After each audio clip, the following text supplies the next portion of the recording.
Nada más confirmando, doctor, que se escuche bien. Perfecto, doctor. Se escucha bien, bien, bien. Muy bien, ya estoy listo entonces.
Buenas tardes a todos y sean bienvenidos a Schrödinger Ciencia, Tecnología e Innovación. Es un gusto tenerles aquí para explorar un tema fascinante que combina la biodiversidad, la química natural y la medicina, la química de las cactáceas de México y su potencial uso farmacológico. México es el país con mayor diversidad de cactáceas en el mundo, muchas de ellas endémicas, adaptadas a entornos extremos y portadoras de una riqueza química extraordinaria. Estas plantas, que han sido parte del conocimiento tradicional por siglos, son hoy objeto de investigaciones científicas que buscan aprovechar sus compuestos bioactivos con fines terapéuticos. Durante esta charla analizaremos las principales clases de metabolitos secundarios presentes en las cactáceas mexicanas, sus mecanismos de acción y los estudios que respaldan su posible aplicación en el tratamiento de enfermedades como el cáncer, la diabetes o enfermedades inflamatorias, entre muchas de las cuales ha tenido reportes que pueden tener actividad terapéutica. Al final reflexionaremos también sobre la importancia de conservar esta riqueza biológica y cultural y cómo la ciencia puede integrarse en el conocimiento tradicional para generar soluciones innovadoras en salud. Para ello nos acompaña el doctor Juan Rodrigo Salazar, de quien me permitiré dar una semblanza. El doctor Rodrigo Salazar estudió la licenciatura de QFB y el doctorado en Ciencias Biomédicas en la Universidad Nacional Autónoma de México, UNAM. Ha desempeñado diversas actividades académicas como profesor de asignatura en la Facultad de Ciencias en la UNAM, profesor investigador de tiempo completo en la Facultad de Ciencias Químicas en la Universidad La Salle, México, y coordinador de la carrera de QFB en la Universidad del Valle de México.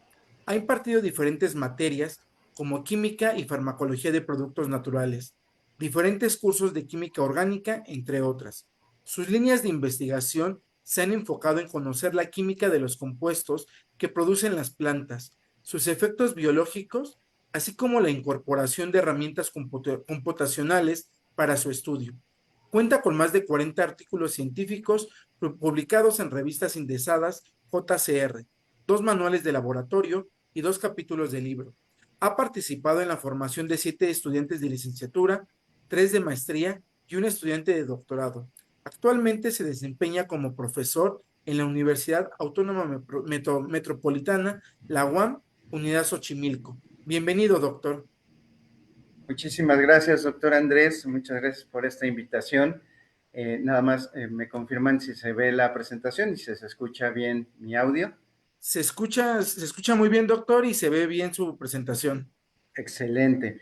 Pues muchas gracias por esta gran oportunidad de presentarme en esta ocasión y de poder compartir algunas de las cosas que hemos desarrollado a lo largo ya de casi 20 años de trabajo y que gira en torno a estas plantas tan hermosas, tan peculiares que denominamos cactáceas. Y bueno, pues agradezco mucho la presentación y bueno, vamos a desarrollar este tema. Entonces, como podemos apreciar aquí en la diapositiva, vamos a revisar la química de la familia Cactaceae, retos y oportunidades para el conocimiento de su diversidad química, sus potenciales aplicaciones para el manejo del síndrome metabólico, entre otras enfermedades, uno de los problemas de mayor prevalencia en población adulta mexicana y que podríamos resumir como la química de las cactáceas de México y su potencial uso farmacológico. Y bueno, pues nada más aquí podemos observar algunos de los ecosistemas de ambiente semiárido que existe en nuestro país, en donde podemos observar que lejos de ser los típicos desiertos áridos y estériles, en nuestros desiertos o zonas semidesérticas la vida explota, somos de los lugares con mayor biodiversidad, tanto vegetal como animal, y bueno, pues ahí hay una bella postal de nuestro país. Y bueno, pues este es el temario que vamos a realizar y a revisar el día de hoy, y me gustaría iniciar diciendo esto: no se puede amar lo que no se conoce ni defender lo que no se ama. Esta frase atribuida a Leonardo da Vinci, y bueno, pues vamos a comenzar hablando de esta interesante familia. Las cactáceas son una serie de plantas agrupadas en esta familia, todas ellas originarias del continente americano. Todas las cactáceas tienen una característica común, que es la presencia de esta estructura denominada areola, de donde surgen las espinas, aunque hay que pues puntualizar que existen un grupo pequeño de cactáceas de la subfamilia Peresquioideae que todavía conserva sus hojas en la etapa adulta. Entonces, bueno, pues hay cactáceas, todas las cactáceas tienen espinas, solamente las Peresquidae tienen hojas, y bueno, pues se clasifican en tres grandes grupos, como podemos observar aquí: las opuntias, las, eh, las cactáceas globulares y candelabriformes, porque su forma parece un candelabro, ¿no? Por eso es así, son estas estructuras tan peculiares, y la Peresqueridae. En esta familia se agrupan alrededor de 1500 especies, dentro de las cuales se encuentran distribuidas a lo largo de todo el continente, desde el sur de Canadá hasta la Patagonia. Dominan o están presentes en todos los ecosistemas, desde la tundra, desde la montaña alta hasta regiones tropicales y desiertos. Esto nos habla de la gran plasticidad de estas plantas y su adaptabilidad para habitar en regiones que para otras especies, para otras plantas es imposible. Dentro de esta gran diversidad de especies, encontramos que para México se encuentran reportadas entre 850 y 900 especies, de las cuales 700 son endémicas de nuestro país, es decir, solo aquí se encuentran, y pues existen evidencia de que desde los primeros momentos en que el ser humano aparece en estas latitudes, empieza a utilizar estas plantas no solo como alimentos, sino también como materiales de construcción, y posteriormente como remedios naturales para poder curar diferentes enfermedades. Entonces, pues estamos hablando de una serie de plantas que son muy importantes para nuestro país y que pues dominan muchos de los ecosistemas donde ellas habitan, son además muy vistosas, ¿no? Recordemos ver en la carretera o en el interior de nuestro país cactus de diferentes formas. Hay algunos espectaculares como estas biznagas que tienen más de 200 años, o los saguaros que llegan a tener hasta 5 o 6 metros de altura, etcétera. Entonces son plantas muy arraigadas en el uso aquí en nuestro país. ¿Quién nos recuerda a los nopalitos, una ensalada de nopalitos, o las tunas de temporada ¿no? Que pueden llegar a ser de diferentes tonos y colores. Y bueno, pues desafortunadamente, recordando la frase que había mencionado al inicio de esta charla, existen pocos estudios, no solo de su ecosistema, pocos estudios de su biología, sino también hay muy pocos estudios acerca de su química y de las actividades biológicas de estas especies. Inclusive hay géneros completos de la familia que no han sido estudiados de ninguna forma. Entonces, bueno, pues esto es un problema, ¿no? La mayoría de la gente las ve creciendo muy bien en lugares semiáridos, pero lejos de conservarlas o de tratar de buscar un uso, pues lo más fácil es quitarlas para introducir otras especies.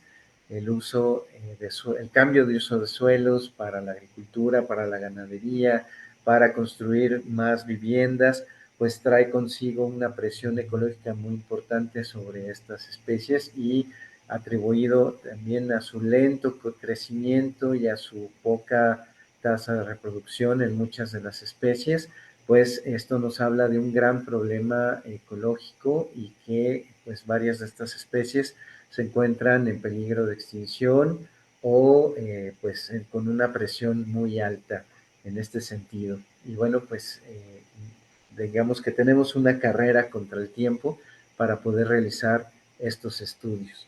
Ahora bien, bueno, aquí nada más otra imagen de una zona de Puebla que pues, se llama el Huicatlán, que está delante de Tehuacán, donde abundan estas especies de Neobuxbaunias, son plantas de hasta 6 metros de altura que dominan por completo estos paisajes. Bueno, en sí, esta familia, la cactácea, es una familia importante en México. Recordemos que México es considerado uno de los 5 países megadiversos en el mundo por el número de especies vegetales, animales, etcétera.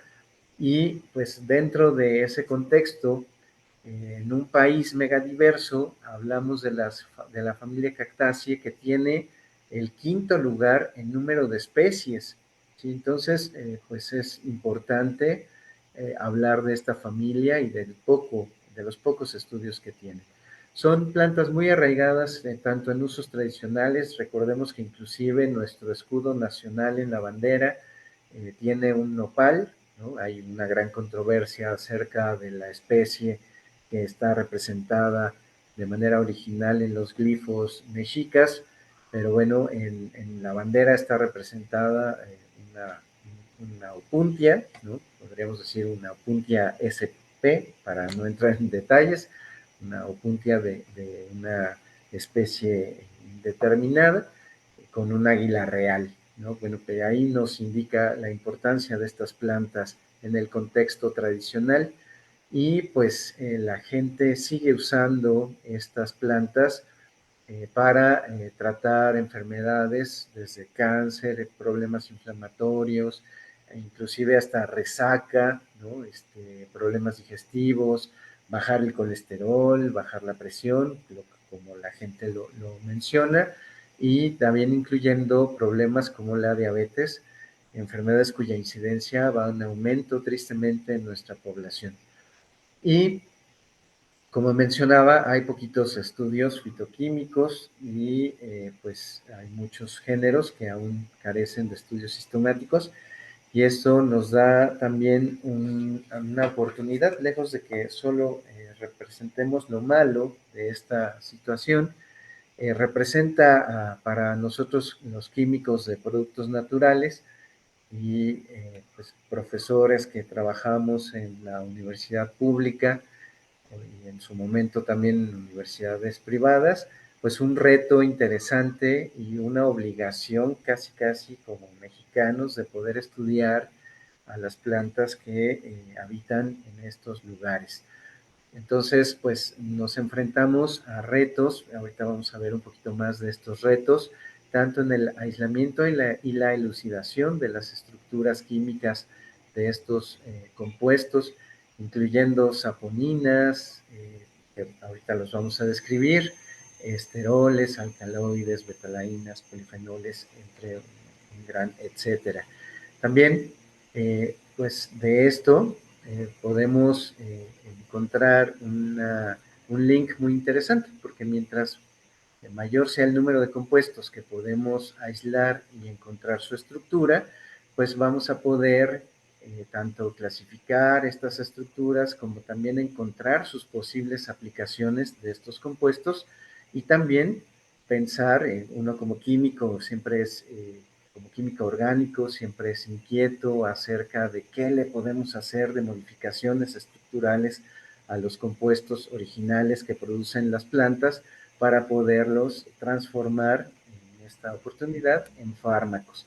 Y bueno, pues a lo largo de estos 20 años hemos acumulado cierta experiencia en el manejo del material vegetal, en su aislamiento, purificación y en la elucidación estructural. Entonces, bueno, pues nos hemos dado nuestras buenas espinadas haciendo recolecciones en campo. No son plantas fáciles de trabajar, muchas de ellas crecen solamente en laderas muy empinadas, en los cerros o en lugares muy remotos, entonces esto representa un reto interesante y bueno, pues varias veces regresé a casa espinado o con la ropa rasgada o con diferentes lesiones provocadas por estas plantas, pero bueno, es parte del trabajo. Y bueno, pues aquí diferentes paisajes que podemos observar en nuestro país, donde podemos evidenciar la riqueza biológica de estas plantas. En cuanto a la química, esta química pues está estudiada desde 1800, finales de 1800. Una de las razones por las cuales se inició el estudio de estas plantas es por el peyote, el Ophophora williamsi, o el cactus San Pedro, crece en Sudamérica, los cuales tienen un alcaloide psicoactivo llamado mescalina, y bueno, pues hay otras especies que producen otro tipo de alcaloides también psicoactivos. Entonces, este tipo de sustancias y que producían estos efectos, pues desde muy temprana edad en el humano, pues le causó curiosidad y se lograron establecer las metodologías para poder aislar estos compuestos y estudiarlos farmacológicamente. Entonces, el grupo de los alcaloides solo está representado en algunas cuantas especies y la química es muy peculiar. Podemos observar aquí un anillo aromático seguido de un residuo de dos átomos de carbono, un etilo, ¿sí? Unido a este benceno y típicamente un patrón de oxidación 3, 4, 5, que es típico de este tipo de compuestos, el cual podemos observar inclusive aquí en este otro tipo de compuestos denominados tetrahidroisoquinolinas, los cuales también presentan cierto tipo de actividad biológica. Muy relacionados por su origen biosintético, este otro tipo de compuestos denominados betalainas, estos no producen efectos psicoactivos, sin embargo son responsables de los colores rojos que muchos frutos de cactáceas tienen, en particular esto que parecen aquí uvas o frambuesas o algún otro berry, en realidad es el fruto de un cactus llamado Myrtillocactus geometricans, el cual es muy abundante en los estados de Hidalgo, Querétaro, San Luis Potosí, y sus frutos carecen de espinas, es una característica muy peculiar, se pueden consumir directamente arrancados del árbol, tienen un sabor muy peculiar, con estos frutos se producen bebidas, mermeladas, entre otros alimentos, y bueno, pues este color rojo tan intenso, bueno, rojo, rosa mexicano intenso, se debe a la presencia de diferentes combinaciones de betalainas, y también aquí tenemos otro tipo de frutos, los llamados pitayas, que también tienen colores rojizos, los cuales también se deben a la presencia de estos compuestos. Las tunas rojas o el choconostle, que tiene un centro rojizo, también presentan estos compuestos. Y estos compuestos en particular son muy peculiares porque tienen una potencia antioxidante enorme. Recuerdo en algún momento haber hecho algún estudio de esta actividad antioxidante durante mis estudios de doctorado en el Instituto de Química y pues son sustancias muy poderosas como antioxidantes y en ese entonces no había muchos estudios, pero ahora sabemos que esa capacidad antioxidante se puede relacionar con efectos benéficos, por lo tanto el consumo de estos frutos puede brindarnos beneficios por la presencia de estos compuestos. Y también tenemos otro tipo de compuestos que son los llamados esteroles y triterpenos. En este caso presento aquí la portada de un artículo que publicamos hace algunos años, ya durante la pandemia, eh, y pues este grupo de compuestos los vamos a revisar a continuación. En primer lugar, bueno, pues vean ustedes diferentes tipos de estructuras, pero si observamos todas estas, todos estos dibujitos que están aquí, que los químicos orgánicos pues nos las pasamos ahí estudiando en el laboratorio, podemos observar que hay una cuestión común entre todos ellos, que es la presencia de 4 ciclos, 3 de ellos de 6 miembros, ¿sí? Como ciclohexanos, ¿sí? Así como si fueran los polígonos de 6 miembros, ¿sí? Ciclohexanos, 3 ciclohexanos y un ciclopentano, y la cadena lateral. ¿Sí? Esta estructura se comparte también con el colesterol, ¿sí? Entonces de ahí viene el término esterol, como el colesterol, solamente que este tipo de compuestos están presentes pues en estas plantas. En realidad, todas las plantas, todos los vegetales, incluyendo los vegetales que nosotros consumimos, contienen este tipo de sustancias y bueno, pues ahí podemos observar sus características estructurales. Ahora bien, estos son algunos ejemplos de esteroles que se han logrado aislar de las cactáceas y lo primero que quisiera notar es que algunos de ellos presentan un metilo. Bueno, para los que no tengan conocimientos de química orgánica, esto de aquí es un metilo, es un carbono con 3 átomos de hidrógeno, que es muy común y muy normal observarlos en los compuestos orgánicos que nos conforman. Y en realidad lo normal es que este tipo de compuestos ya no tengan esos metilos en esta posición, como podemos observar aquí, algunos de ellos ya no los tienen, otros de ellos sí los tienen, ¿no? Entonces, digamos que la primera estructura que se origina en un organismo, vamos a suponer en una cactácea, es un compuesto que tiene 2 metilos y poco a poco esos compuestos se van degradando, pierden un metilo y después pierden otro metilo para formar estas estructuras que ya no los presentan. Lo primero que quisiera notar es que como algunas estructuras de estos compuestos que se han logrado aislar de las cactáceas siguen conteniendo ese metilo, lo cual hace pues proponer la hipótesis de que son intermediarios en la biosíntesis de los compuestos finales, pero que debido a ciertas características evolutivas de las cactáceas se siguen manteniendo presentes en comparación con otras plantas que no los tienen. Entonces, bueno, pues eso hace que la química de estos compuestos sea muy particular para las cactáceas. Y en este caso me gustaría resaltar también que muchos de estos esteroles contienen alcoholes o posiciones oxigenadas en las posiciones 3 y 6. Para quienes no dominan esta numeración o que los compuestos orgánicos tienen una numeración, vamos a revisar rápidamente, de manera muy breve, que este es el carbono 1 y así se combinó que fuera la numeración de este tipo de compuestos. Y entonces tenemos el carbono 1, 2, 3. Entonces vean, en la posición 3 hay un alcohol. Esta sería la posición 4, 5 y 6. Entonces, en la posición 6, en algunos de ellos se presentan oxígenos, ya sea en la forma de una acetona, como en estos compuestos, o en el caso de este otro compuesto, un alcohol. Esa es una de las características peculiares de la química de estas plantas, los cuales los hace muy interesantes, como veremos a continuación. Otros derivados son similares a la edixona. La edixona es una hormona natural que tienen los insectos que permiten que se lleve a cabo la transformación tan increíble que sufren, como por ejemplo cuando son larvas y cambian a pupas y después cambian a estadio adulto. Vamos a pensar en una mariposa. Primero la mariposa es una oruga, después forma una pupa y la pupa se transforma en un momento posterior en una mariposa. La edixona es esa hormona que los insectos tienen que produce ese cambio dentro de los insectos.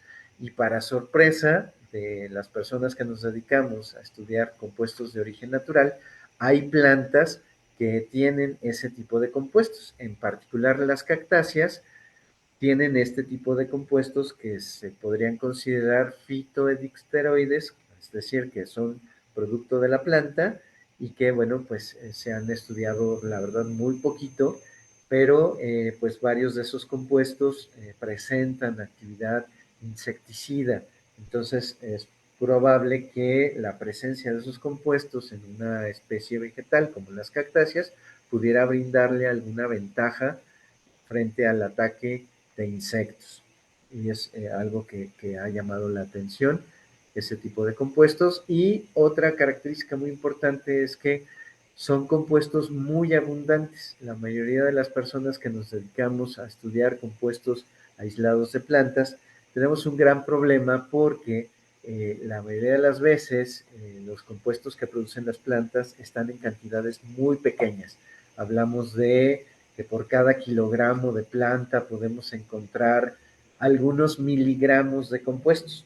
Y entonces su estudio se vuelve complicado porque no alcanza el material para poderlo estudiar por la baja concentración de compuestos que se obtienen. Pero en el caso de estos esteroles en las plantas de la familia Cactaceae son muy abundantes y se obtienen en altos rendimientos, lo cual pues nos da una ventaja cuando estudiamos este tipo de compuestos porque tenemos una muy buena cantidad para poderla estudiar.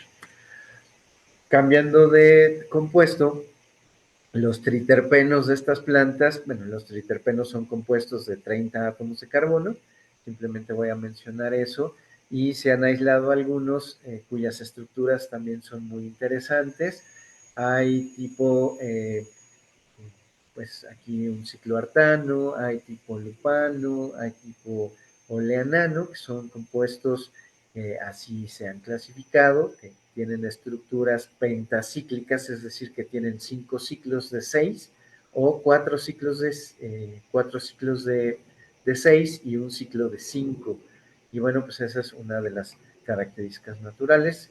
Cuando hay personas que han estudiado en la carrera de QFB o biología y que se han especializado en los compuestos de origen natural y que llevan esta materia de farmacognosia o de química de productos naturales, pues los profesores nos divertimos mucho explicándoles a los alumnos las diferencias entre estos diferentes tipos de compuestos y bueno, pues la naturaleza los produce y nosotros los hemos encontrado, los hemos aislado y los hemos caracterizado químicamente, sus estructuras químicas, y muchos de ellos hemos encontrado varias funciones biológicas que presentan. Entonces, bueno, pues quería comentar eso de los triterpenos, simplemente para que viéramos la gran diversidad estructural de estos compuestos que están presentes en las cactáceas y bueno, pues que veamos que estos esteroles y estos triterpenos en realidad muestran una gran diversidad estructural, pero aquí hay una pequeña trampa. ¿Por qué? Porque la mayoría de estos compuestos se aislaron en épocas anteriores, por ahí de los 50, 60, 70 todavía, y era un proceso diferente al proceso que en la actualidad se tiene, ¿no? Porque lo que hacían antes era recolectar la planta, preparar los extractos y al extracto se le realizaba una reacción química denominada hidrólisis y esta hidrólisis lo que hacía era romper los enlaces que pudieran llegar a tener estos compuestos con azúcares. Entonces se obtenía únicamente esta estructura en forma de alcohol y conocimos muy bien estas estructuras, pero realmente eso representa una pérdida de información. ¿Por qué? Porque en la vida real estas plantas, las cactáceas, igual que muchas otras plantas que producen saponinas, no tienen los compuestos así, sino que sus compuestos están de esta manera pegados a azúcares, formando uniones glicosídicas con diferentes tipos de azúcares, y los encontramos tan simples como si tuvieran un azúcar nada más, o los encontramos complejos, en los cuales encontramos compuestos que tienen dos, tres o hasta más azúcares unidos en su estructura. Eso se realizaba, o sea, se fomentaba la ruptura de los compuestos para facilitar su estudio químico, porque pues en la época anterior no teníamos toda la infraestructura química que ahora tenemos, en la cual podemos mejorar la separación y la elucidación estructural, y pues era mucho más rápido y fácil cortarle este enlace para dejar únicamente esta estructura y poder estudiarla. Pero pues si se fijan, hay una enorme cantidad de compuestos también de este tipo, denominados saponinas, que se encuentran distribuidos en diferentes cactáceas. Entonces, bueno, pues actualmente hay como una tendencia, o quisiéramos iniciar esa moda, una tendencia de estudiar a estos compuestos completos y no solamente la parte del triterpeno, ya que la planta produce saponinas y existe una gran diversidad de estructuras que tienen estos azúcares unidos. Entonces, hemos conocido la actividad farmacológica de, de los triterpenos, pero desconocemos todavía la función que pueda llegar a tener la molécula completa y original que produce la planta.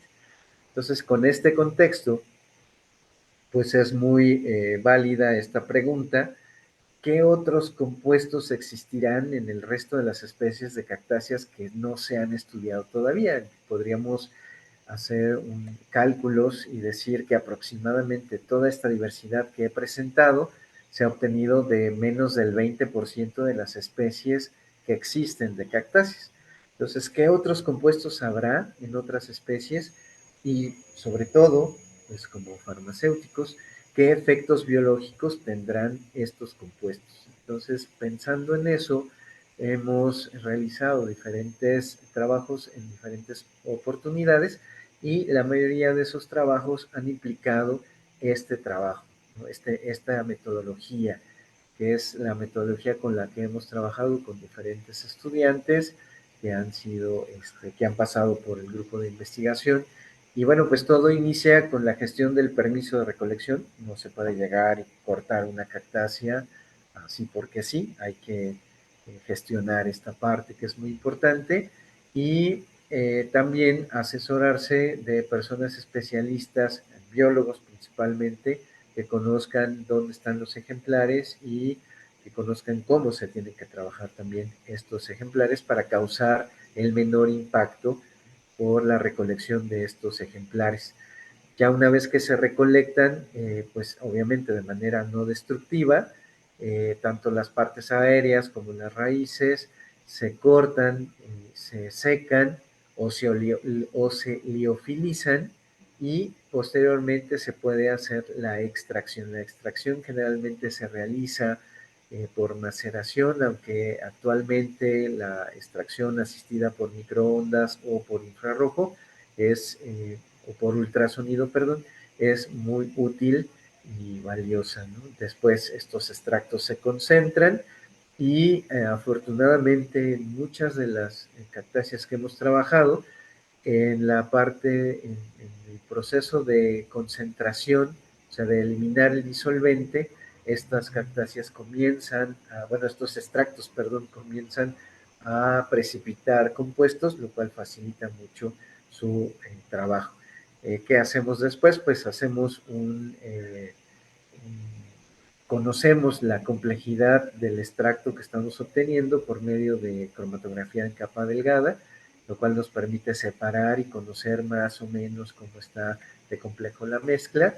Y una vez que ya tenemos los extractos, podemos realizar diferentes metodologías de separación, como por ejemplo, cromatografía de gases acoplado a masas para aquellos compuestos volátiles que tengamos, cromatografía de líquidos acoplado a masas, por ejemplo, también, y podemos iniciar con estudios, por ejemplo, de metabolómica no dirigida para poder conocer a través de la resonancia magnética nuclear la complejidad de los extractos y también pues hacer lo típico, lo clásico que se hace en un laboratorio de productos naturales, hacer columnas para poder separar los componentes y bueno, pues esta es una columna tradicional y actualmente pues hay herramientas mucho más valiosas y rápidas, robustas, como el HPLC preparativo, el cual nos permite separar mezclas complejas hasta obtener compuestos puros.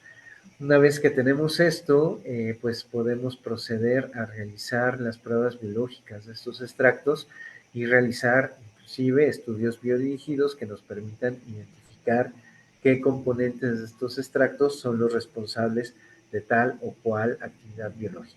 Entonces, con esta metodología, pues siempre me gusta hablar de este trabajo que fue, digamos, el primero que hicimos con cactáceas en el lejano 2004 en el grupo del doctor Céspedes, en el cual yo realicé mis estudios en el Instituto de Química. Y bueno, pues trabajamos Myrtillocactus geometrisans, denominado garambullo, y de las raíces sacamos una serie de compuestos, los cuales pudimos probar su eficacia frente a diferentes insectos plaga, ¿no? En este caso tengo aquí una fotografía de Spodoptera frugiperda, denominado el gusano cogollero del maíz, el cual causa pérdidas en los cultivos del maíz.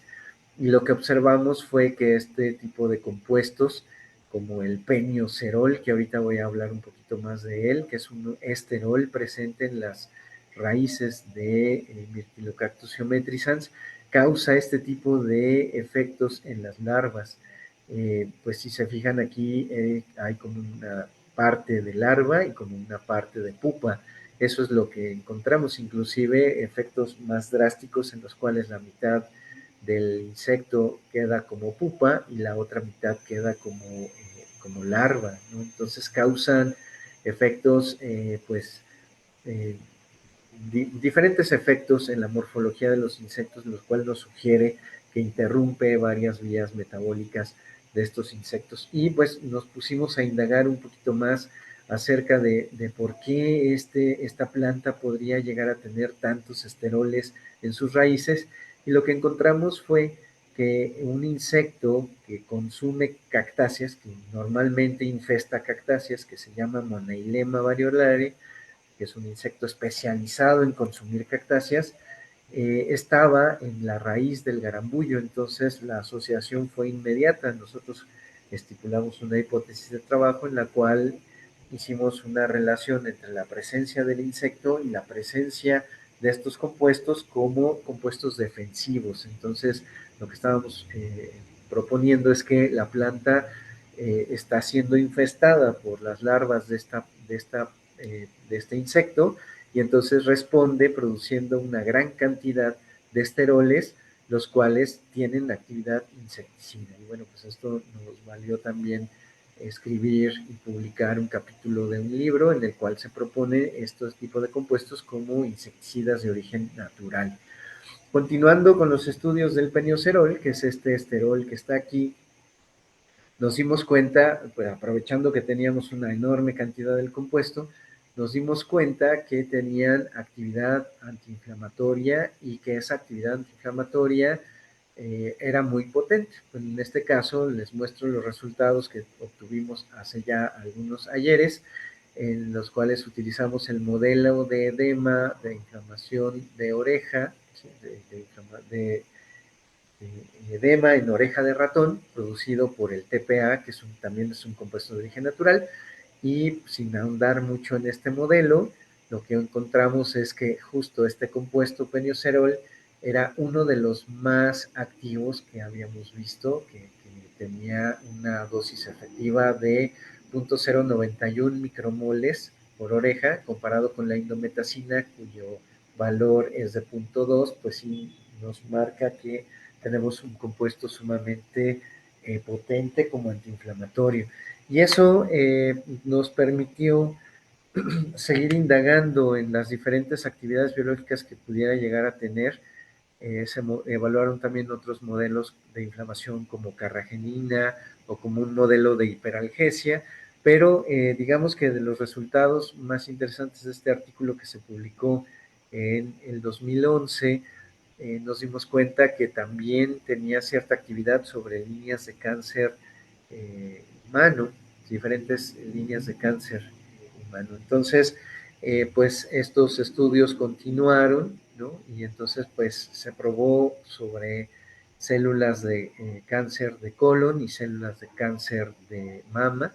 Y pues lo último que sabemos en este sentido es que en un modelo en vivo, estos compuestos, este compuesto en particular, inhibe la proliferación celular in vivo, ¿no? Lo cual abre la pauta para un estudio más grande en el cual se pudiera demostrar que efectivamente este compuesto pudiera llegar a tener un efecto como inhibidor de tumores, ¿no? Entonces, pues estamos ante estudios preclínicos y el gran salto que nos hace falta todavía en nuestro país es pasar de los estudios preclínicos a los estudios clínicos, y de todo corazón espero que pues algún otro grupo, o si yo tuviera oportunidad en un futuro, poder continuar con estos estudios para poder pues encontrar estas actividades como antineoplásicos de compuestos que están presentes en las plantas que crecen aquí directamente en nuestro país.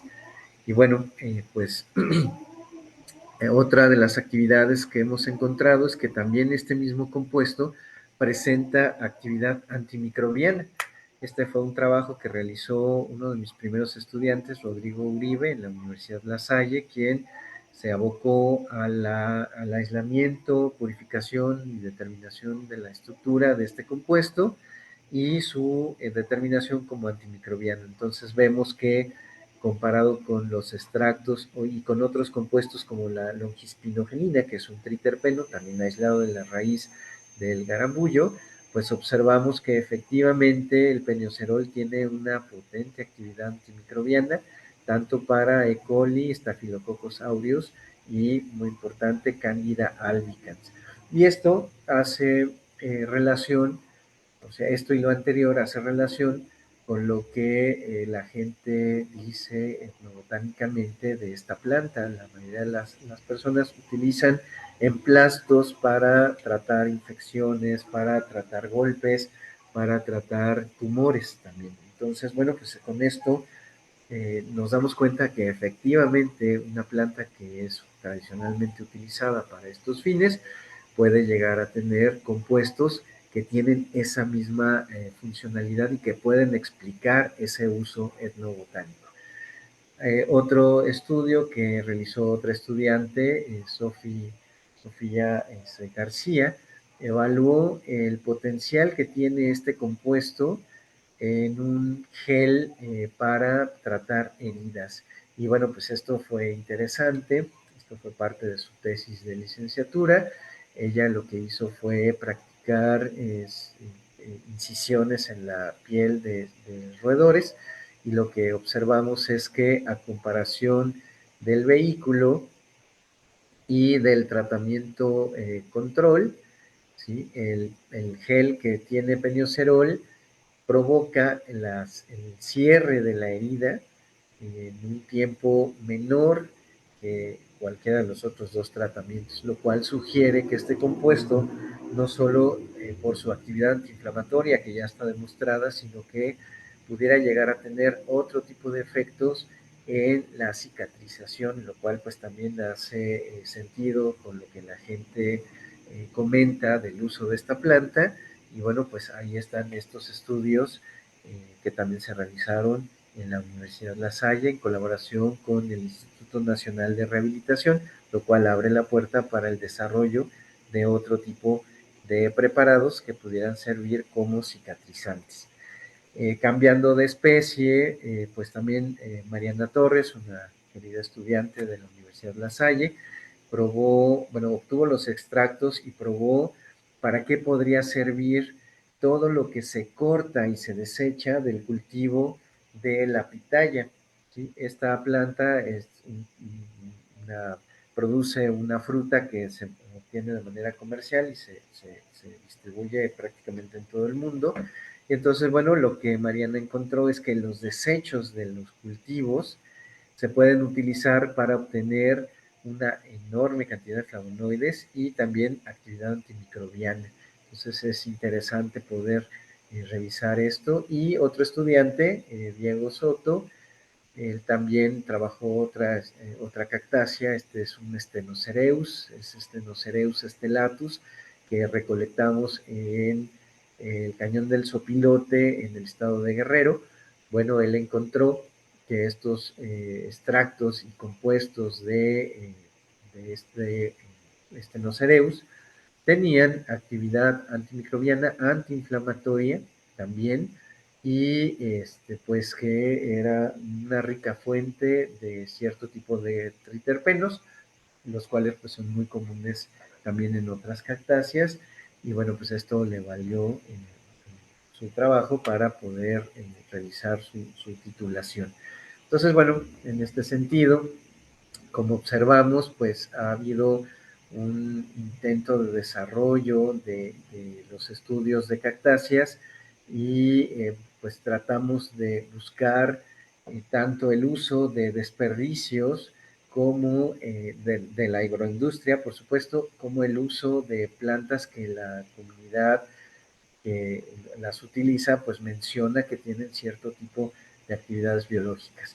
Y pues este es un ejemplo de otro tipo de actividades. Este fue parte de la tesis de Inés, otra estudiante, Inés Nogueda, quien pues dijo, profe, yo quiero hacer algo diferente, no quiero evaluar la actividad antiinflamatoria ni la actividad antimicrobiana, quiero ver si esta planta tiene un efecto sobre giardia, ¿no? Las giardiasis son importantes en nuestro país. Entonces, bueno, pues siempre hay que darle oportunidad a los estudiantes de que puedan explorar sus propias ideas y pues dicho y hecho, ella preparó su extracto, evaluó, separó en columnas sus fracciones y lo que encontró es que en un modelo de crecimiento de Giardia intestinalis, eh, observó que había pues una dosis efectiva interesante de este tipo de extractos contra estos parásitos, encontrando que era alrededor de 20 microgramos por mililitro, lo cual pues es un resultado interesante y abrió la puerta para su estudio y bueno, pues ahorita lo hemos dejado un poco al olvido, pero son resultados que están ahí presentes que nos invitan a poder continuar indagando qué compuestos de esta planta, de Peniocereus maculatus, que es una planta muy peculiar que produce un bulbo, ¿sí? Pudiera llegar a tener. De hecho, esta planta también contiene peniocerol, es uno de los compuestos que más nos ha dado de comer, vamos a decirlo así, que hemos podido explorar su química y su farmacología ampliamente.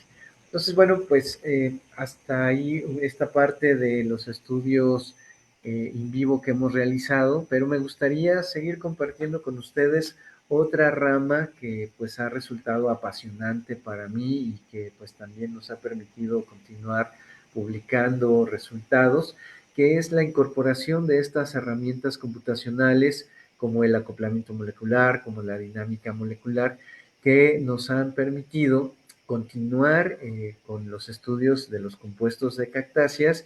Inclusive nos permitió hacer esto durante la pandemia, que bueno, como ustedes saben, vino a cambiar muchas de las rutinas que nosotros teníamos y durante 2 años no pudimos entrar al laboratorio.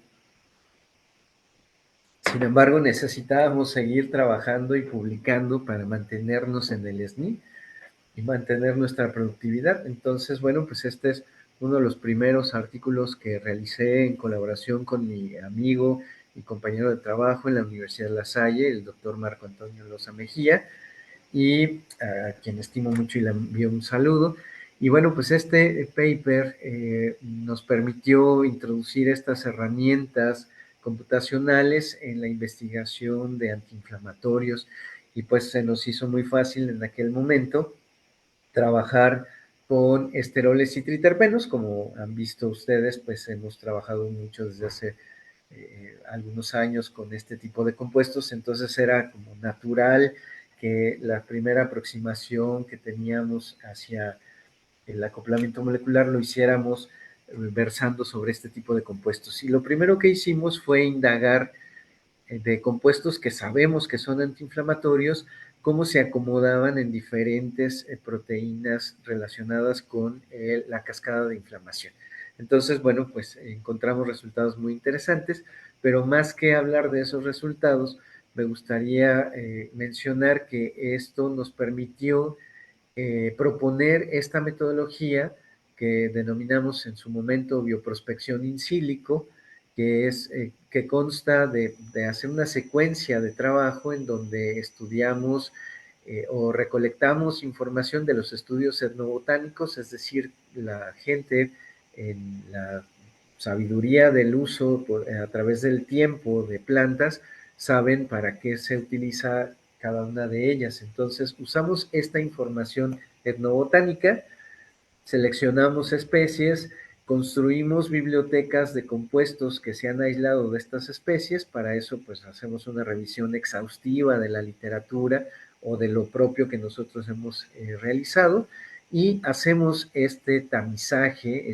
Si se fijan, es un embudo en el cual las pruebas in silico nos permiten identificar de una manera un poco más rápida aquellas moléculas que pudieran ser interesantes desde un punto de vista estructural o del modo de acomodo, si basado en el ligando o basado en el receptor, y a partir de ahí obtener esos compuestos que pudieran ser interesantes para poder estudiar ya en vivo, in vitro e in vivo. Entonces, esto no sustituye a los estudios in vivo o in vitro que se deben de realizar, sino que acelera el proceso y nos permite llegar más rápido a realizar el trabajo fitoquímico dirigido o el trabajo de síntesis también dirigido.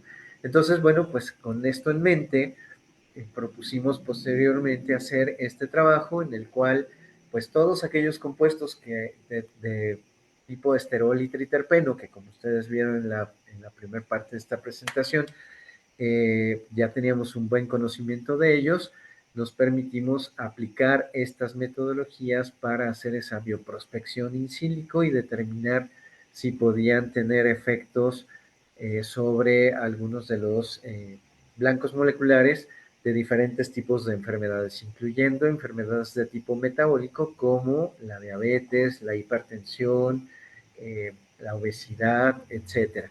Entonces, bueno, pues a partir de este trabajo, identificamos que algunos de los compuestos de las cactáceas, incluyendo nuestro viejo conocido el peniocerol, podían tener cierto efecto sobre o cierta afinidad sobre estos receptores, en particular PTP1B, que está relacionado directamente con diabetes, igual que pipargama. Y bueno, pues este estudio nos permitió identificar compuestos que están presentes en las plantas y que efectivamente pueden llegar a tener algún tipo de efecto. Y nos da mucho gusto que otros grupos de investigación pues estén trabajando esta parte in vitro. Por ejemplo, estudiaron Peniocereus gregii y pues encuentran que los extractos y compuestos de esta planta, de este cactus, sí tiene efecto antidiabético, ¿no? Entonces nos da mucho gusto porque de cierta manera validan los estudios in silico que nosotros hemos estado realizando y nos permite pues darnos cuenta de que estamos en un camino, en una línea de investigación robusta y que vamos a seguir trabajando sobre este tenor en los siguientes años. Y bueno, pues en este caso tenemos aquí un reto importante, no solo es la parte de la obtención de los extractos, la purificación modificación de los compuestos, sino también elucidar sus estructuras. Como han visto en toda esta presentación, es muy fácil decir un extracto tiene actividad, pero es mucho más complicado decir un compuesto de ese extracto es el responsable de la actividad. Entonces, para eso necesitamos separar esos compuestos y obtenerlos de manera purificada para obtener su estructura. Y la mayoría de las veces utilizamos una serie de herramientas como la espectroscopía de infrarrojo, ultravioleta, la resonancia magnética nuclear, la espectrometría de masas, con la cual podemos obtener la estructura inequívoca de los compuestos. Y bueno, pues en este caso el reto importante es la elucidación de las moléculas. Como mencionaba, pues me gusta mucho el reto de trabajar con las saponinas de estas plantas. Sin embargo, pues su elucidación no es nada sencilla, aunque pues nos toca lidiar con la parte azucarada, puesto que la parte del triterpeno ya la tenemos bien caracterizada. Entonces es un reto, pero ¿qué haríamos sin retos que nos estén animando a continuar en este camino lleno de obstáculos, pero también lleno de satisfacciones, que es este camino de la ciencia? Y bueno, pues nada más para terminar de redondear esto que hemos estado haciendo, me gustaría compartir con ustedes que no solo es obtener estos compuestos de origen natural, como les mencionaba, los químicos orgánicos, siempre tenemos esa necesidad de meternos al laboratorio y de estar trabajando eh, en la modificación de la estructura de los compuestos. Y en este sentido, ¿por qué no pensar en utilizar la diversidad química, en particular en este ejemplo que les pongo de los esteroles de estas cactáceas, para producir compuestos novedosos? ¿Sí? Entonces, ¿qué es lo que hemos estado indagando? Bueno, pues de las raíces del garambullo sacamos una gran cantidad de esteroles de este tipo. Entonces, dijimos, pues si ya tenemos esta materia prima, ¿por qué no hacemos reacciones para obtener diferentes tipos de derivados que nos permitan encontrar compuestos que pudieran ser útiles para tratar todas estas afecciones que denominamos síndrome metabólico, ¿no? Que incluye varias afecciones individuales como la diabetes, como la hipertensión, como he mencionado. Y bueno, pues ese fue otro reto importante, hacer tomar estos compuestos de la planta, llevarlos al matraz y empezar a realizar modificaciones estructurales para obtener una mayor diversidad química y poder hacer estos derivados. Obviamente, pues no podemos partir de cero, sino que ya sabemos qué tenemos que hacerle a estos derivados. Y del artículo que mencioné de esteroles y triterpenos que estudiamos para la parte antiinflamatoria, perdón, pues encontramos algunas características que debían de tener los compuestos que son más antiinflamatorios y por lo tanto, bueno, pues más activos. Entonces, una de las primeras cosas que quisimos hacer fue esto, esterificar o realizar sustituciones en los carbonos 3 y 6 y utilizar para ello ácidos cinámicos o ácidos benzoicos o feniletilamina, etcétera, una serie de derivados que nos permitieran ampliar la diversidad química de los compuestos que se pueden obtener a partir de los compuestos naturales. Y para contarles un poquito esta anécdota de la parte de automatización que hemos estado trabajando, hay que incorporar estas nuevas herramientas a nuestro quehacer cotidiano.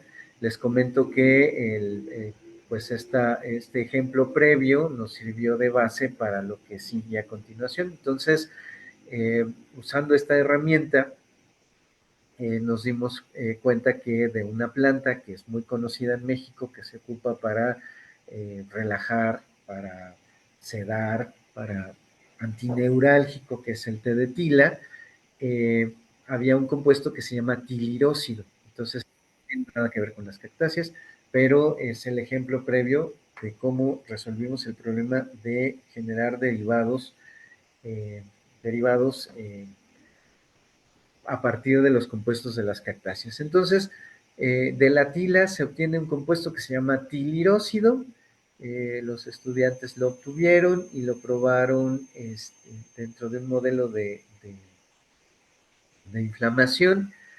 Funciona muy bien como antiinflamatorio y quisimos ver si tenía también efecto en otros modelos biológicos como diabetes. Bueno, todavía no se hacen esos estudios, pero para antiinflamatorios sí.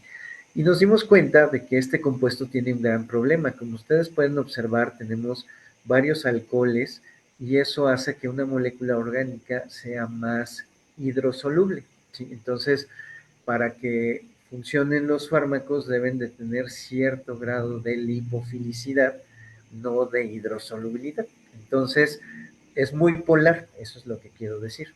Entonces, de alguna manera, tendríamos que disminuir la polaridad de este compuesto para poderlo volver un compuesto más, para volverlo como con un mayor potencial de...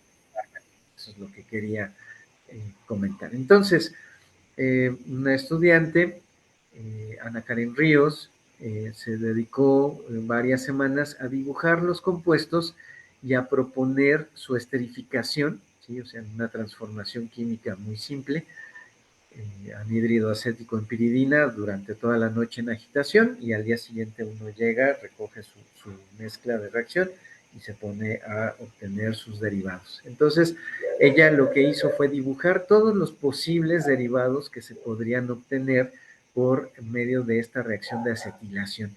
Entonces, en realidad, ella dibujó 122 compuestos, incluyendo el que tiene todos los grupos alcoholes acetilados, y algunos de ellos que tenían diferentes patrones de sustitución.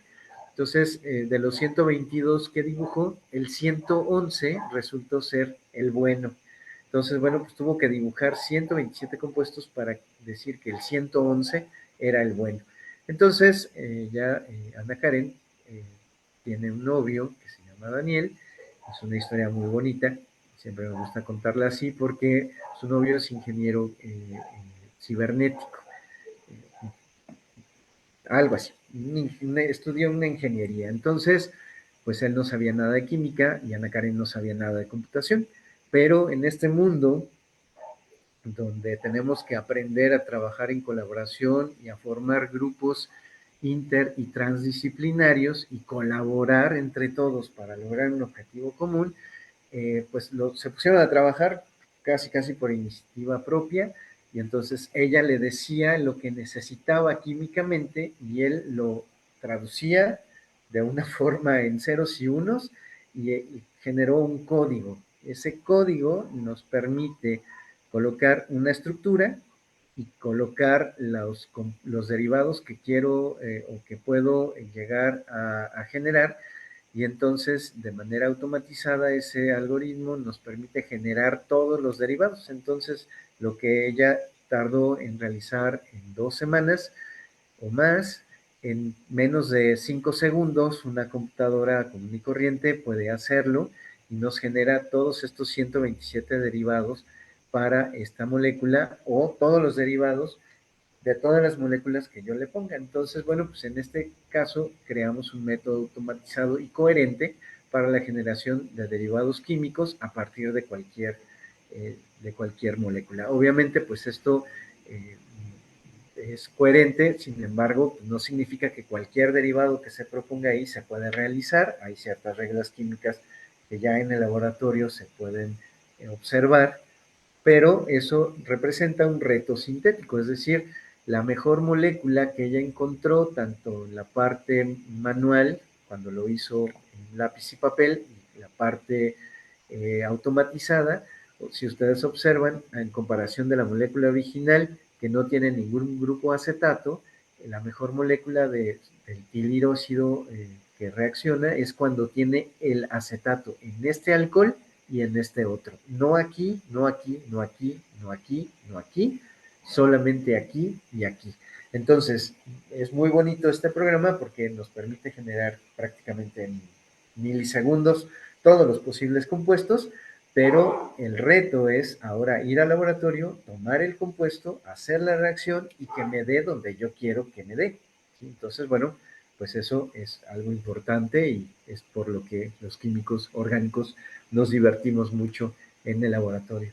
Y considerando eso, bueno, pues tenemos este tipo de compuestos. Ahora sí, regresando a las cactáceas, tenemos estos compuestos que queremos incorporar ya sea en este alcohol o en este otro, y entonces con esta metodología que hemos propuesto podemos generar todos estos derivados y el programa nos genera absolutamente todos los derivados que después podemos utilizar para hacer ese screening virtual, el cribado virtual de todos estos utilizando acoplamiento molecular.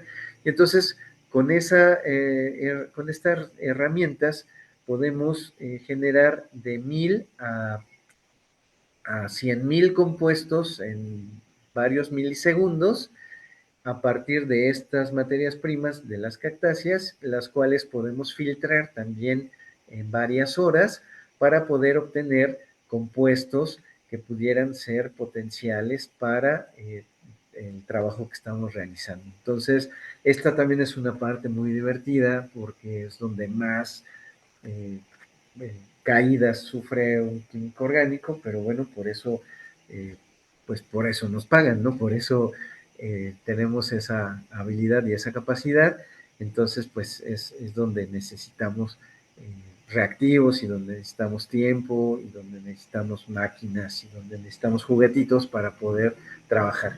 Y todo ello para tratar esta enfermedad, ¿no? Actualmente, y a pesar de todos los antecedentes que tenemos, nos ha llamado mucho la atención el síndrome metabólico, puesto que ahorita vemos que la intolerancia a la glucosa va en aumento en la población mexicana, aunado a la obesidad.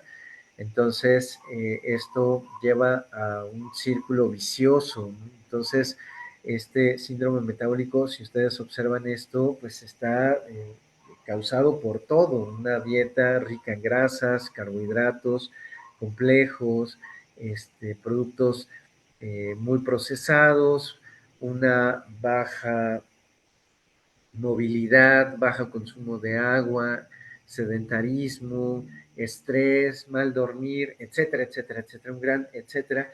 Lo que observamos es que en la población mexicana cada vez está más asentado esto. Entonces, ¿por qué pensar en utilizar todas estas herramientas y estos compuestos de la familia cactácea? Bueno, pues porque hay antecedentes etnobotánicos, hay antecedentes comprobados de manera in silico en la computadora, hay evidencia in vitro y hay evidencia in vivo.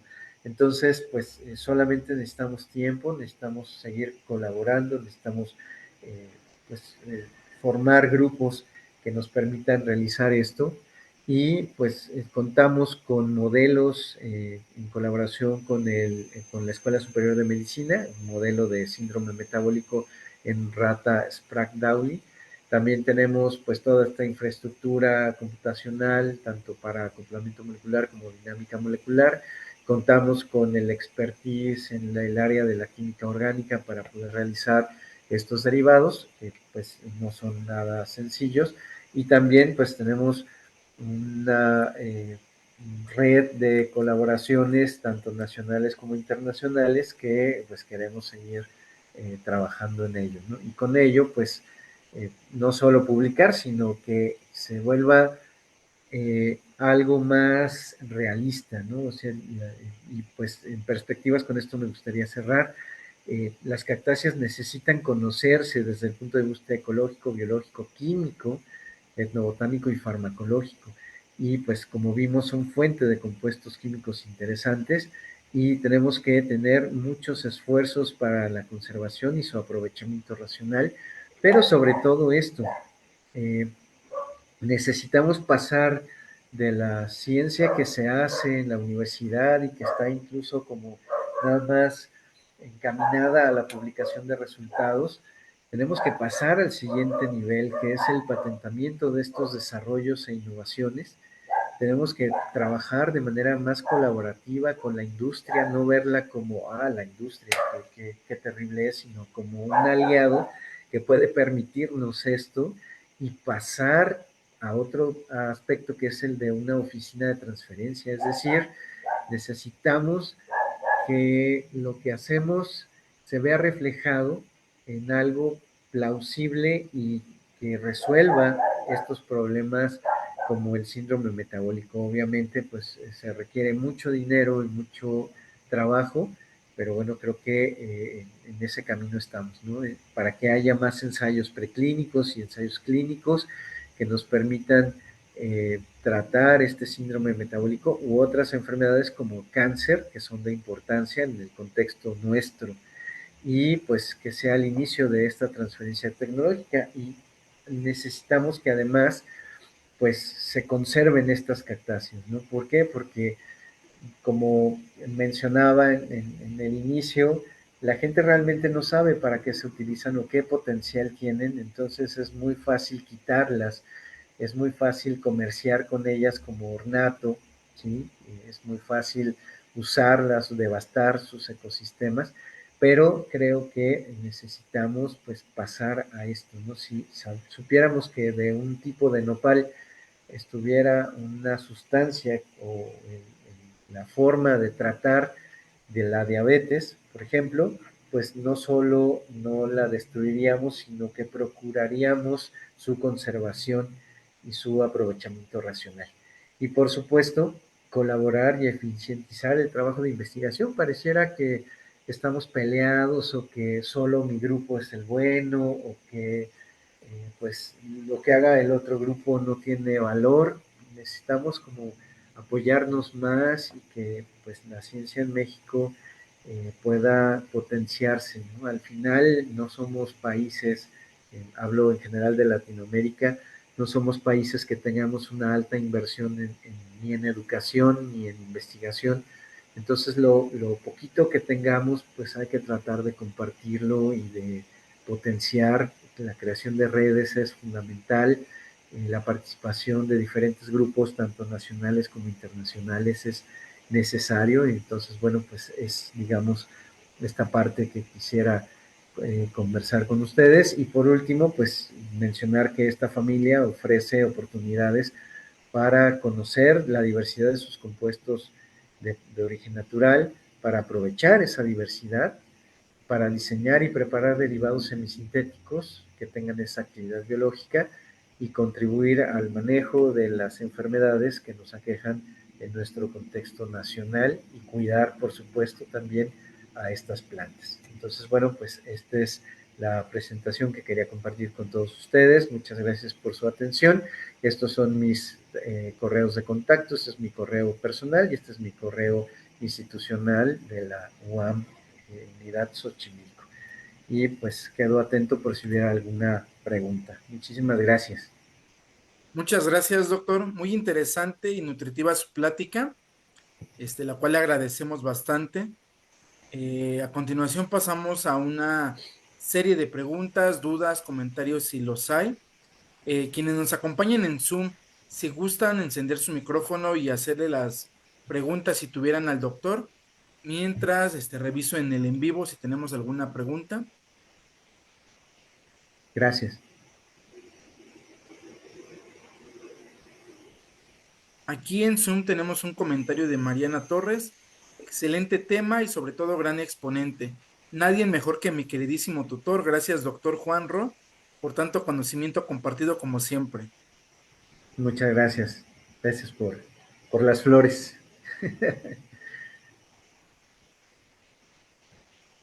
Igual en Facebook, muchas gracias. Saludos al doctor Salazar de parte del doctor Jesús Lira y su grupo B52Q. Estamos atentos a su presentación mientras estamos en clase. Un saludo a todos. Muchísimas Muy buen gracias. tema. Y tenemos otra par de preguntas. ¿Qué técnicas analíticas se utilizan para aislar y caracterizar los compuestos químicos? Sí, gracias. Muchas gracias por la pregunta. Pues es todas las herramientas que podemos observar en la carrera y muchas otras, ¿no? Por ejemplo, para la extracción utilizamos eh, la maceración en métodos acoplados con ultrasonido o microondas. También, pues últimamente no lo hemos usado, pero también existe esa posibilidad de utilizar fluidos supercríticos como la extracción con CO2, lo cual es todavía mucho más eficiente. En cuanto a las técnicas analíticas para el fraccionamiento y la separación, pues lo que tradicionalmente utilizamos es cromatografía en capa delgada, en sílica gel, fase normal, fase reversa. En algún momento tuve que utilizar celulosa, que también existen esas cromatoplacas, muy peculiar su trabajo. Y tenemos otras herramientas como la cromatografía en columna y las técnicas más robustas como la cromatografía preparativa, el HPLC preparativo, y pues últimamente estamos en la antesala para poder meter estos extractos en UPLC y poder acoplarlo a masas para poder pues robustecer esta parte y ser un poco más eficientes. Y lo último es que pues siempre ha sido muy difícil la separación. Casi siempre este tipo de compuestos tienen primos que coeluyen y que cocristalizan con ellos. Entonces, bueno, pues es uno de los grandes retos como químico esta separación. Y me gustaría contar una anécdota que me sucedió en el doctorado. Yo estaba con toda la infraestructura del Instituto de Química y mi tutor me dijo, bueno, hay que separar esta mezcla infernal que no se separa con nada, tenía peniocerol y magdugalina, y yo dije, no, doctor, o sea, ¿para qué me va a enseñar usted otras técnicas si está el HPLC, si está la cromatografía de gases, etcétera? Entonces yo, muy iluso, mandé mis muestras al laboratorio de técnicas analíticas y pues me dan los resultados y seguían iguales. Y entonces la forma en la que lo resolvimos era la técnica utilizada desde antaño, que era la cristalización secuencial, ¿no? Entonces mi tutor me dijo, a ver, trae acá, y se puso conmigo muy paciente, el doctor Mariano Martínez, a quien le envío un saludo con mucho cariño. Puso un poco de la mezcla en un matraz y empezó a recristalizar a partir de metanol, y me dijo, ¿ya viste cómo? Yo sí, claro, ¿no? La técnica de los viejitos, ¿no? Esto no me va a servir. Y bueno, pues fue la única manera en la que yo pude obtener una muestra analítica decente con la cual pudimos resolver las estructuras de ambos compuestos, ¿no? Entonces, pues sí, uno a veces dice lo nuevo es lo mejor, aunque en realidad hay muchas técnicas que los químicos de antaño, que son muy buenos químicos y que pues todavía tenemos la fortuna de poder absorber ese conocimiento que ellos tienen, nos pueden dar. Es Gracias. correcto, doctor, ¿verdad? Sí, Para todo ya queremos utilizar HPLC para todo, casi, ¿no? exacto, Muy, sí, muy buenas técnicas las de las antañas, como menciona. Son muy buenas, son un correcto, poquito más laboriosas, pero muy buenas hasta el momento. claro, sí, así es. Otra de las preguntas que tenemos, ¿qué especies de cactáceas mexicanas han mostrado mayor potencial en investigaciones? Gracias, sí, muy buena pregunta. Yo hice el ejercicio de buscar estudios de cactáceas y me permití filtrar esa información por país y por año, ¿no? Entonces, pues hay una evidencia del estudio de cactáceas, pero tristemente no es ni México ni algún país latinoamericano, ¿no? La mayor cantidad de estudios que se han realizado en Japón, en Israel, en algunos otros países como Australia, China y Corea. Entonces, pues la mayor parte de las patentes y el mayor número de estudios de actividades biológicas que se han realizado son de estos países, y la especie más estudiada es Opuntia ficus indica, el nopal común que nosotros consumimos en verdura y que comemos las tunas verdes. Entonces, esa es una de las especies más estudiadas. Y pues también hay muchos estudios sobre algunas de las cactáceas columnares.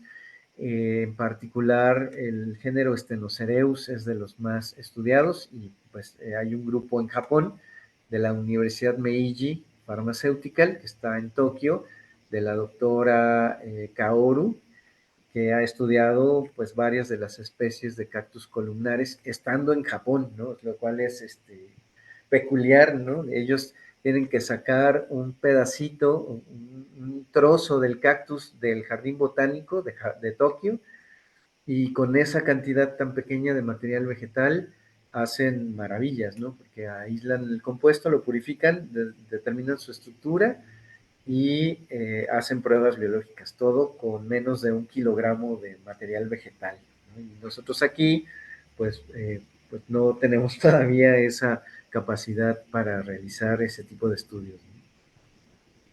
Muy, muy asombrosa esa parte, Doc.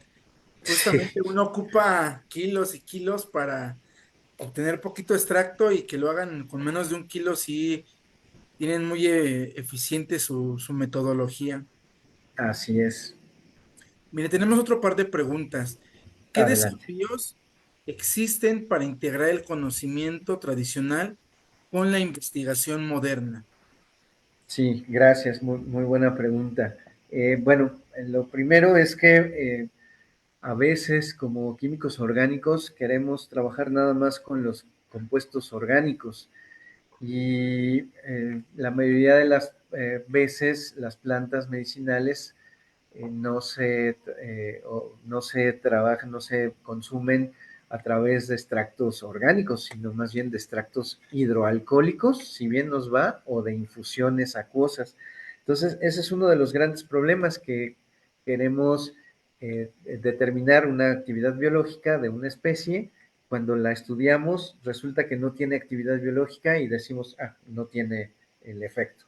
Entonces decimos, la gente lo usa nada más porque la tradición o porque alguien se lo recomendó, pero en realidad no hay evidencia de su uso, de su efecto. Entonces, más bien ese es uno de los grandes retos. Tenemos que estudiar la planta en el mismo contexto que la gente utiliza ese extracto o ese preparado. Entonces, casi siempre le damos la vuelta a trabajar con extractos orgánicos porque es más difícil, porque el tipo de compuestos que se obtiene es más difícil de separar. Seguramente las estructuras están llenas de compuestos muy polares, que son a veces muy difíciles de separar, y también pues podemos encontrar sales inorgánicas, las cuales pueden ser las responsables de esa actividad. Entonces, ese es uno de los primeros retos. Otro reto que yo he observado es pues que las plantas producen compuestos de manera diferencial, es decir, no todo el tiempo producen el mismo tipo de compuestos. Inclusive hay estudios que han determinado que a diferente horario o en el mismo día el perfil químico de una planta es distinto. Entonces influye mucho dónde crece la planta, qué condiciones tiene, qué tipo de estrés ha sufrido, y eso nos va a indicar el tipo de metabolito que podemos encontrar. Entonces, si la gente, bueno, si recordamos, hay personas dedicadas a la siembra, cuidado y recolección de la planta, porque no solo es recolectarla por recolectarla, sino que muchas veces tiene un cuidado especial esa planta para poder tener las propiedades farmacológicas. Entonces, digamos, ese es el gran reto. Y el siguiente reto que me gustaría mencionar es que muchas veces pues los estudios se quedan ahí en la tesis del estudiante o en la publicación, y que no hemos logrado pasar al siguiente nivel de complejidad de estudio, y por lo tanto pues se queda como en la mera parte anecdótica, ¿no? Como que tenemos que dar ese salto y creérnosla y tocar puertas y sacar proyectos en colaboración para poder darle la vuelta a este problema. Muchas gracias, doctor. Mira, aquí en Zoom tenemos un saludo, un tema muy interesante. Gracias por compartir sus conocimientos y experiencias. Saludos. Y luego Muchísimas gracias. otra pregunta. Buenas tardes. Gracias por compartir el conocimiento. ¿Podría decirnos qué tan complicado es la obtención del permiso para la recolección y quién lo expide? Sí, gracias. Pues generalmente lo expide Secretaría de Medio Ambiente, y lo que hay que hacer es acercarse con las personas especialistas en botánica, que son los que realmente tienen esos permisos, ¿no? En este caso, yo tengo el gusto de trabajar en colaboración con la doctora Teresa Terrazas del Instituto de Biología, quien pues es una experta en cactáceas y siempre se ha mostrado muy participativa para poder colaborar con este tipo de estudios. Entonces, no es tan difícil, inclusive hay veces en que hacen aseguramiento de especies. Entonces, cuando sucede eso, pues digamos que tienen varias opciones. Una de ellas es decomisar y entregar a una unidad de manejo medioambiental o donarlo a una universidad. En este caso, bueno, yo nunca he sido receptor de una donación de este estilo, pero sí hemos ido a recolectar con la doctora. Claro que siempre existe la posibilidad de no hacerlo de manera legal, pero en nuestro país no hay ningún problema más que lo propio ético de cada persona. Pero hay países cuya legislación es mucho más estricta, hablamos de Chile, Colombia, Costa Rica, quienes sí tienen específicamente leyes que prohíben el uso indiscriminado de la biodiversidad, ¿no? En ese caso es mucho más difícil poder colaborar. Entonces, bueno, pues creo que ahí tenemos un vacío legal que debemos de solventar en su momento y pues no debemos de permitir que nuestra riqueza que está en esas especies se pierda por este tipo de detalles. Muchas gracias, doctor. Mire, tenemos otra pregunta que va de la mano con lo que mencionaba hace un momento. ¿Cómo afecta el cambio climático a la producción de compuestos bioactivos en las cactáceas? Sí, gracias. Extraordinaria pregunta. Bueno, en primera, lo más drástico, ¿no? El cambio climático afecta a estas especies porque son muy vulnerables. Vamos a hablar de algunas especies que solo crecen en la ladera norte de una barranca, ¿no? O sea, es toda la población en todo el mundo de esa especie. Entonces, no solo es que afecte la producción, en ese caso, si cambia el uso de suelo, si cambia el clima en esa región tan pequeña, pues obviamente no solo no va a cambiar el contenido de metabolitos secundarios, se va a morir toda la especie, ¿no? O sea, es un problema muy grave. Claro, no siendo tan drásticos, tan estrictos, el aumento de las temperaturas pues hace que las plantas reaccionen al estrés, entonces seguramente habrá una mayor producción de compuestos que están destinados a mantener el equilibrio osmótico. Entonces, pues seguramente compuestos muy polares son los que van a estar ahí aumentando su nivel de producción y pues seguramente hay muchos estudios que versan sobre eso, aunque yo todavía no he podido acceder a ellos, ¿no? Pero pues seguramente eso es lo que te podría suceder. Muchas gracias, doctor. Mire, nos envían otras dos preguntas. ¿Cómo sabe cuáles son los carbonos de los esteroles que se deben de modificar y por cuáles sustituyentes? Sí, gracias. También extraordinaria pregunta. Y esa es una pregunta que me gusta mucho porque, pues un tema que me gusta mucho porque viene desde la estructura del compuesto y de estos estudios que hemos realizado de acoplamiento molecular. Resulta que en el acoplamiento molecular uno tiene la posibilidad de encontrar la mejor pose, es decir, la conformación que permite explicar cómo el ligando se une al receptor. Entonces podemos verle, como dirían en alguna película, hasta la conciencia, ¿no? O sea, nos podemos meter en la parte más íntima del complejo ligando-receptor y entonces podemos observar la interacción que tienen los ligandos o las distintas partes del ligando, los distintos carbonos o los diferentes sustituyentes con los diferentes aminoácidos del entorno químico que denominamos sitio activo. Entonces, considerando eso, en estudios previos hemos determinado que los esqueletos de tripotriterpeno o esterol tienen algunas características estructurales que nos permiten considerarlos como candidatos para este tipo de estudios. Entonces, ahí hemos podido observar que esas posiciones se favorecen porque esos lugares, esos carbonos y esos sustituyentes permiten que el compuesto interaccione de mejor forma con aminoácidos específicos que son importantes dentro del sitio activo, ya sea que son aminoácidos que cumplen funciones de anclaje o que son aminoácidos que cumplen funciones catalíticas. Entonces, en ese caso, hemos observado que hay varias posiciones, pero en el caso de los esteroles, la posición 3 y la posición 6 y la manera en la que se acomoda el esterol dentro del sitio activo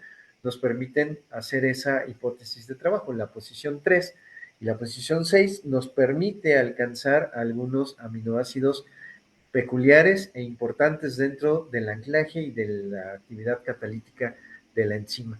Y hablando del tipo de sustituyentes, bueno, nosotros hemos visto que de manera natural hay plantas que guardan sus compuestos esterificados, ya sea como ésteres de ácidos cinámicos o ésteres de ácidos grasos. ¿Sí? Esa es, digamos, la manera natural de guardarlos. Entonces, la primera vez que observamos esto, nos preguntamos, ¿el derivado esterificado tiene mejor actividad que el compuesto original?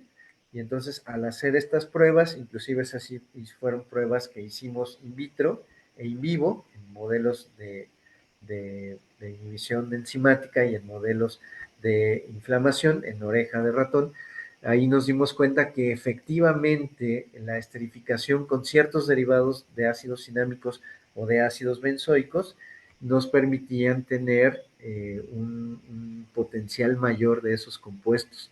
Entonces, pues de ahí surgió esta idea de poder encontrar derivados de ácidos cinámicos, de ácidos benzoicos y de ácidos grasos de cadenas cortas, medianas y largas. Y pues nada más de manera posterior se nos ocurrió poder mezclar, ¿no? O sea, la esterificación del diol nos generaría el disustituido con el mismo sustituyente en ambas posiciones. Entonces, después dijimos, ¿habrá alguna manera en la que podamos proteger, bloquear, para que se pueda entender mejor, alguna posición y hacer derivados sobre la posición libre y después desproteger y hacer otro derivado? Y entonces ahí es donde surge esta idea de poder hacer reacciones selectivas en la posición 3 o en la posición 6 y después utilizar esa estrategia para meter grupos y vimos que una estrategia buena era meter grupos con nitrógeno. Entonces, la formación de iminas, la formación de aminas, posteriormente la reducción de la imina a la amina correspondiente o inclusive formar amidas, nos permitía obtener también resultados interesantes. Entonces, esa fue, digamos, a breves palabras, lo que nos permitió a nosotros proponer esas posiciones y esos derivados. Muchas gracias, doctor. Y la última pregunta que tenemos, ¿en qué lenguaje generaron el código para generar las moléculas? Sí, con todo gusto. Gracias por la pregunta. Usamos Python, ¿no? Yo soy muy malo generando código, pero bueno, por eso hay que hacer grupos multi, inter y transdisciplinarios, ¿no? En este caso es un código muy sencillo de Python que utiliza algunas bibliotecas, pues, las más comunes, ¿no? Usamos por ahí pandas, usamos también RDKit, usamos también, se me escapa ahorita el nombre de esta aplicación, pero nos permite traducir a diferentes eh, eh, formatos químicos. Open Babel, perdón, ya recuperé la memoria. Open Babel, y a partir de ahí, pues generamos los derivados. Lo que hace el programa es pedir el SMILES del compuesto original y de todos los derivados que queremos incorporar. Nosotros señalamos dónde queremos las modificaciones, o sea, podemos bloquear algunas o podemos permitir que el programa utilice todas. Lo hemos hecho, por ejemplo, con Taxol, y ahí tenemos 8 posiciones plausibles de realizar modificaciones, entonces podemos permitir que haga el programa todas o que bloqueemos algunas, y bueno, pues nos genera de manera inmediata los smiles de todas las moléculas derivadas, hace permutaciones para hacer todas las combinaciones posibles y nos genera el smiles. Entonces, ¿cómo le hacemos para obtener la estructura 3D optimizada? Lo que hacemos es utilizar MolConvert, es una aplicación de Ken Maxon, la cual nos permite hacer la generación de la estructura 2D y después la optimización 3D utilizando diferentes campos de fuerza. Ahí el que más hemos utilizado es el MMFF94, que es un campo de fuerza muy común, muy utilizado, y nos permite generar la estructura de mínima energía de todas las moléculas que le pongamos. Muchas gracias, doctor. ¿Y este código que generaron es de código abierto, doc? Sí, gracias por la pregunta. Estamos todavía trabajando en colaboración con el doctor Luis Medina Franco. ¿Sí?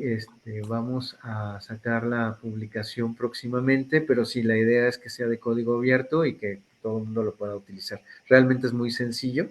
Ahí estuvimos trabajando con uno de los estudiantes del doctor y pues maravilloso esta parte, que el código que generó Daniel lo optimizó y ya pues estamos, digamos, en la última etapa de la validación para poderlo ya subirlo. Lo que haríamos sería subirlo a, ¿cómo se llama esta plataforma? Donde todo el mundo sube. Y no me acuerdo del nombre, pero sí ya sé cuál es. A Exactamente, ahí va a estar. Gitgood, ¿no? Gitgood, algo así. GitHub, exactamente, lo vamos a poner disponible para todos en GitHub y pues es la idea, ¿no? La idea es pues ponerlo en código abierto y que todo el mundo lo pueda utilizar. Sí, Pues muchas gracias, doctor, nuevamente. Voy a compartir pantalla un momento, por favor. sí, gracias.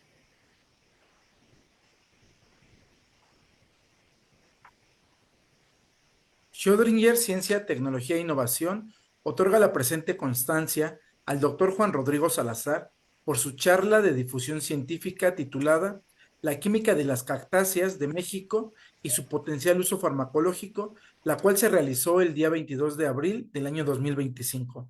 Muchas gracias, doctor.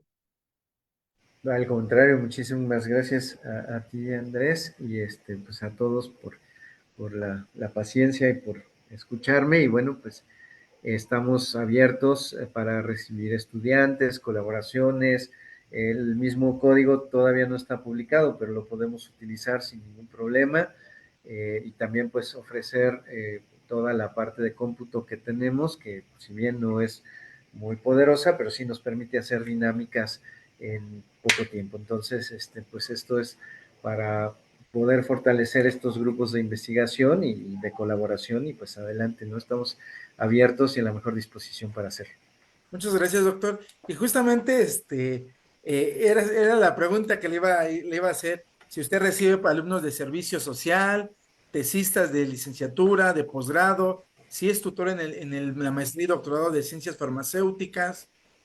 Sí, todavía no he tenido oportunidad de poder indagar cómo funcionan muchas cosas aquí en la universidad, pero sí la idea es que podamos estar ahí y pues ofrecer toda la, la experiencia que tenemos. Ahorita yo no cuento con un laboratorio como tal, pero se pueden hacer pues este tipo de trabajos, al menos la parte in silico, sin mayor complicación.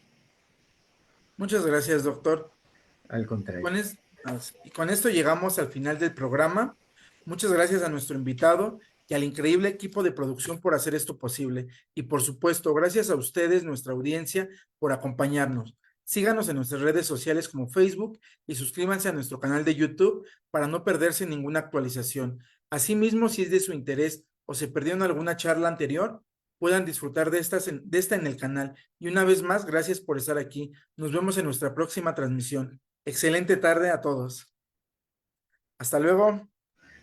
Hasta luego, muchas gracias. Buena tarde para todos.